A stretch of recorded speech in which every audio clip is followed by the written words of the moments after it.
Olá, sejam bem-vindos ao canal. Meu nome é Letícia, fui desenvolvida por inteligência artificial. Dando sequência ao último vídeo sobre os incentivos de longo prazo atrelados à aquisição de ações a serem emitidas por startups, hoje falaremos sobre as Phantom Shares. Bom, trata-se da concessão de ações fantasma ou ainda, trata-se da concessão de opções fantasma da startup, que proporcionem aos seus beneficiários o direito a um pagamento em dinheiro em um momento futuro. Após o período de carência, o beneficiário recebe o pagamento equivalente ao valor das Phantom Shares ou a diferença entre o valor das ações em data determinada e o valor pré-fixado das ações, caso as ações da companhia tenham se valorizado. O valor a ser recebido pelo beneficiário dependerá do desempenho da startup e da valorização de suas ações. Não há outorga da ação em si, mas o direito a receber o valor relativo às ações ou a valorização das ações, conforme seja o caso.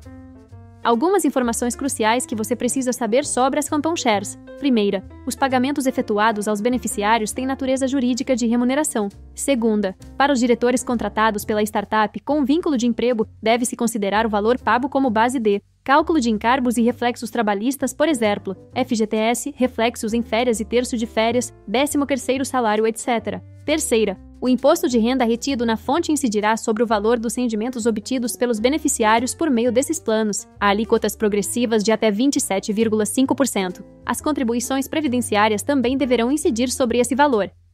Vamos às famosas Stock Options. São planos de opções de compra de ações que viabilizam aos empregados e prestadores de serviços da startup a possibilidade de obter participação societária por meio da outorga de opções de compra de ações. Paga-se um preço de exercício, estabelecido no momento da outorga das opções após determinado período de carência. Algumas informações cruciais que você precisa saber sobre as Stock Options, pois determinados requisitos necessitam de observância no momento da outorga. Primeira, prazo de carência para aquisição do direito ao exercício das opções de compra de ações da startup. Segunda, prazo para o exercício das opções. Terceira, preço de exercício. Quarta, eventual período de restrição para alienação das ações, conhecido como período de lock-up. Vale apontar aqui algumas controvérsias atreladas às Stock Options. Não há uma regulamentação específica no Brasil que discorra sobre as Stock Options. Apesar de sua aplicação ser bastante comum nos últimos anos, a adoção dessa forma de concessão de incentivo de longo prazo envolveu uma principal controvérsia sobre a natureza jurídica dos ganhos auferidos pelos beneficiários e o tratamento tributário aplicável.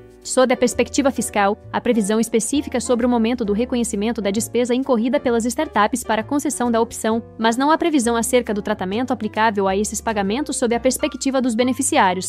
Vale aqui abordar também o caráter remuneratório ou mercantil atrelado aos planos de Stock Options. A análise das consequências decorrentes dos planos de opções para a compra de ações envolve a identificação do caráter remuneratório ou mercantil do plano. A discussão refere-se ao tratamento aplicável ao benefício obtido pelos colaboradores da startup com o plano de opções. Em geral, esse benefício é mensurado com base na diferença positiva entre o preço de exercício da opção e o preço de mercado das ações na data da aquisição.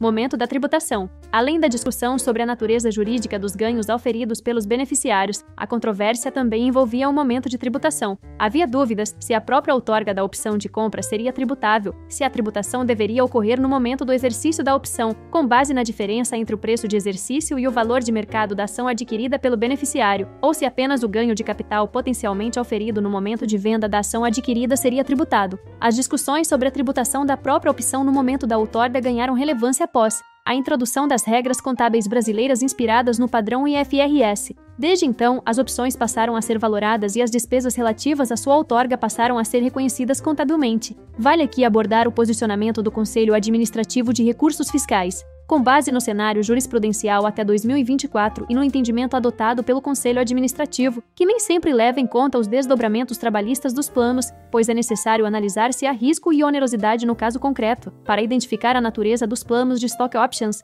é possível analisar o elemento risco sob duas perspectivas. A primeira refere-se à expectativa de exercício da opção de compra da ação, que só será exercida se as condições de mercado na época em que as opções sejam exercidas forem favoráveis, ou seja, se o preço de exercício for inferior ao preço de mercado das ações. A segunda perspectiva tem caráter patrimonial e está relacionada às perdas financeiras, portanto, à possibilidade de perda do capital investido após a aquisição das ações. Sobre o risco de descaracterização do caráter mercantil e as consequências. Caso se atribua ao plano natureza mercantil e esta seja descaracterizada por se entender que o benefício financeiro auferido pelos empregados e diretores tem natureza remuneratória, o ganho obtido seria considerado como uma remuneração para fins de incidência das contribuições previdenciárias e para os beneficiários empregados, também para o cálculo de encargos reflexos trabalhistas. Adicionalmente, esse ganho ficaria sujeito à incidência do imposto de renda por antecipação do devido pelo beneficiário ao final do exercício, contribuições previdenciárias e encargos, reflexos trabalhistas. Sob o ponto de vista tributário e previdenciário, a materialização desse risco implicaria a lavratura de auto de infração para a cobrança dos tributos devidos e não pagos, acrescidos de multa punitiva de 75% ou de 100% em caso de dolo, fraude ou simulação, além de juros calculados com base na taxa Selic. Com relação ao imposto de renda, porém, a responsabilidade da companhia estaria limitada ao estabelecido no parecer normativo COSIT 102. Em 11 de setembro de 2024, o STJ julgou o tema 1226, por meio de recurso repetitivo de controvérsia. A Corte definiu que os ganhos decorrentes de planos de opção de compra de ações não têm natureza jurídica remuneratória, para fins de imposto de renda, mas sim de ganho de capital, quando ocorrer a venda das ações, adquiridas pelo participante. A outorga das opções não deve ser tributada, pois não há renda ou acréscimo patrimonial decorrente das opções. O artigo 33 da Lei 12.973 de 2014 só se aplica aos casos em que as ações são entregues gratuitamente aos empregados. Portanto, o STJ decidiu que no regime do plano de stock option, conforme expresso no parágrafo 3º do artigo 168 da Lei das Sociedades por Ações, porque revestido de natureza mercantil, não incide o imposto de renda quando da efetiva aquisição de ações, junto à companhia outorgante da opção de compra, dada a inexistência de acréscimo patrimonial em prol do optante adquirente. Incidirá o imposto de renda pessoa física, porém, quando o adquirente de ações, no plano de stock option, vier a vendê-las apurando o ganho de capital. Chegamos ao final de mais uma série de vídeos. Abordamos com alguma profundidade técnica os incentivos de longo prazo, benefícios oferecidos a executivos e colaboradores estratégicos, vinculando sua remuneração ao desempenho da startup no longo prazo. Esses programas oferecem vantagens tanto para as startups quanto para os colaboradores. As startups, portanto, retêm talentos e alinham os interesses dos colaboradores com os objetivos de longo prazo. Já os colaboradores podem ganhar com a valorização da startup, tornando-se sócios do negócio. Mas é fundamental estruturar bem esses incentivos, considerando aspectos fiscais, regulatórios e de governança. Além disso, a comunicação transparente é essencial para garantir o entendimento e o engajamento dos participantes. Até o próximo vídeo!